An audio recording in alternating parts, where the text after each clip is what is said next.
नमस्कार, आपनारा देखছেন voice of Bankura. বাঁকুড়ার সব খবর, সঠিক খবর সবার আগে। কতুলপুর বিবেকানন্দ মাঠে বিষ্ণুপুর লোকসভার বিজেপি সাংসদ সৌমিত্র খা।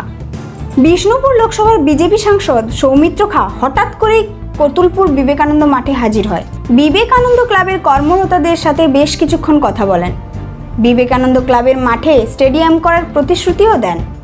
তিনি বলেন, এই মাঠে আমি স্টেডিয়াম করে দেব, 4 মাসের মধ্যে স্টেডিয়ামের কাজ চালু করে দেব। বেশ কিছুক্ষণ বিবেকানন্দ মাঠে ক্লাবের কর্মরতদের সাথে কথা বলে স্টেডিয়াম কিভাবে হবে সেই বিষয় নিয়ে আলোচনা করেন এবং সাংসদ বিবেকানন্দ মাঠটি ঘুরে পরিদর্শন করেন কিভাবে স্টেডিয়াম করলে ভালো হবে। তার পাশাপাশি সাংসদকে ধুতি পরে কখনো জিম করতে দেখা যায় এবং কখনো ফুটবল খেলতে দেখা যায় এবং কখনো তাকে ব্যাট হাতে নিয়ে ছেলেদের সাথে বেশ কিছুক্ষণ ব্যাট করতেও দেখা যায়। ক্লাবের মাঠেতে ক্রিকেট খেলা হচ্ছিল। কিছুক্ষণ পর ধুতি পরে সাংসদকে ছেলেদের সাথে ক্রিকেট খেলতে দেখা যায়। পরনে ধুতি, হাতে ক্রিকেটের ব্যাট নিয়ে বেশ কিছুক্ষণ তাকে ক্রিকেট খেলতে দেখা যায়। কিছু ছক্কাও হাঁকায়।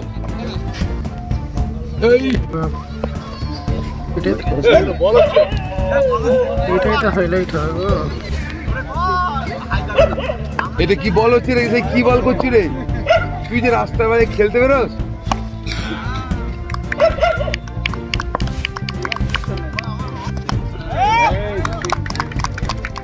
কতুলপুরে নতুনভাবে স্টেডিয়াম হচ্ছে বিবেকানন্দ স্পোর্টিং মাঠে, বিবেকানন্দ ক্লাবে। এখানে একটা নতুন স্টেডিয়াম আমি আমার সাংসদ তরফের দিকে প্রায় অনেক পরিমাণে টাকা দেবো এবং কেন্দ্র সরকার একটা প্রজেক্ট করার চেষ্টা করছি, যা কতুলপুরে একটা স্টেডিয়ামের দরকার। কতুলপুরবাসীর দীর্ঘদিনের আশা ছিল যে কতুলপুরে একটা স্টেডিয়াম নিশ্চিত হবে। এটা বিবেকানন্দ ক্লাবের খুব দরকার ছিল এবং কতুলপুরবাসীরও দরকার ছিল। এখানে দুটো মাঠ, সে দুটো মাঠে খেলা হয় এবং সেই দাবিটা রাখার চেষ্টা করছি। কতদিনের মধ্যে কাজ শুরু হবে? আমি গ্র্যান্ড করব এপ্রিলের শেষ দিকে, এবার ধরুন মে, জুন, জুলাই, এই 3 মাস পরে হবে। কতুলপুরবাসীর জন্য কি বার্তা দিবেন? স্টেডিয়াম একটা অডিটোরিয়াম কতুলপুরে খুব দরকার। আমি জমির সন্ধানে আছি।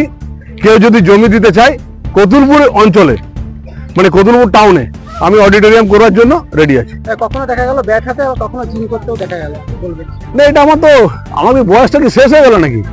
আমি তো নিজে জিম করি আর মায়ের মধ্যে খেলতে তো ইচ্ছে করি। তবে এই মাঠে স্টেডিয়াম হবে শুনে খুবই খুশি ক্লাব কর্তৃপক্ষরা। তারা বলেন যে আমাদের দীর্ঘদিনের আশা ছিল কতুলপুরবাসীর যে কতুলপুরে একটা স্টেডিয়াম হোক। বলছি, আমরা দাদার কাছে অনেক দিনের জন্য আবেদন রেখেছিলাম এই মাঠটিকে আমরা শুধুমাত্র স্পোর্টস কমপ্লেক্স হিসেবে ব্যবহার করব বলে, এবং এইখানেই আমরা ফুটবলের আধুনিক মানের কোচিং এই কিছুদিন আগে আমরা আরম্ভ করেছি এবং এই স্টেডিয়াম হলে ফুটবল, ক্রিকেট সব স্পোর্টস চালু করতে পারবো। এবং এই গ্রাউন্ডে যদি ভবিষ্যতে আরও অন্য প্রজেক্ট করা হয়, আমরা দাদার কাছে ভিক্ষা পেতে নেব যে দাদা এখানে তৈরি করুন। আমরা খুবই খুশি। আমাদের দীর্ঘদিনের দাবি এবং আমাদের বিবেকানন্দ ক্লাবের একটাই লক্ষ্য, স্বামীজির আদর্শকে পাথেয় করে আমরা এগিয়ে চলেছি। সেই আশা পূরণ করতে চলেছে সাংসদ, এতে আমরা খুবই খুশি। তবে এই বিষয়টা নিয়ে তৃণমূল কটাক্ষ করতে ছাড়েনি। দেখছেন আপনারা বিষয়টা? স্রেফ নাটক ছাড়া এটা কিছুই না। নাটক শুরু হয়ে গেছে। সৌমিত্রবাবুকে দেখেই তো বোঝা যায় যে উনি যখন এসছেন তার নিশ্চয়ই আবার ভোট আসছে, কেন ভোট এলেই উনি আসেন।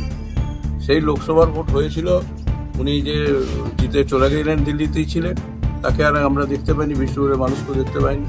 আবার নিশ্চয়ই 26 সালের ভোট আসছে, আবার উনি এখন ধুতি পরে ফুটবল খেলতে নেমেছেন, ধুতি পরে জিম করছেন। জানি না ধুতি পরে কেউ জিম করে বা ধুতি পরে কেউ ফুটবল খেলে কিনা, এসব আমাদের জানা নেই। এগুলো একটা সেম নাটক। আবার মানুষের সামনে নাটক শুরু হয়েছে, কারণ বুঝতে পারছেন যে ভোট এসছে। কারণ সৌমিত্রবাবুরা যখন আসছেন তখন নিশ্চয়ই ভোট আবার সামনে আসছে। তৃণমূলের পক্ষ থেকে দাবি যে বিধানসভা সামনে ভোটের আগে রাজনীতি করতে চলে এসেছে বিষ্ণুপুরের সাংসদ সৌমিত্র। লোকসভা ভোটের পর থেকে তাকে কি দেখা গিয়েছে? আবার সামনে বিধানসভা ভোট, তাই সাংসদ রাজনীতি করতে আবার চলে এসেছে, এমনই দাবি করেন তৃণমূল। এই ধরনের গুরুত্বপূর্ণ খবর সবার আগে পেতে আমাদের চ্যানেল সাবস্ক্রাইব করুন আর ভিডিওটি শেয়ার করতে ভুলবেন না। আপনার মতামত কমেন্টে জানান। আর লাইভ শেয়ার করে ভয়েস অফ বাঁকুড়ার পাশে থাকুন।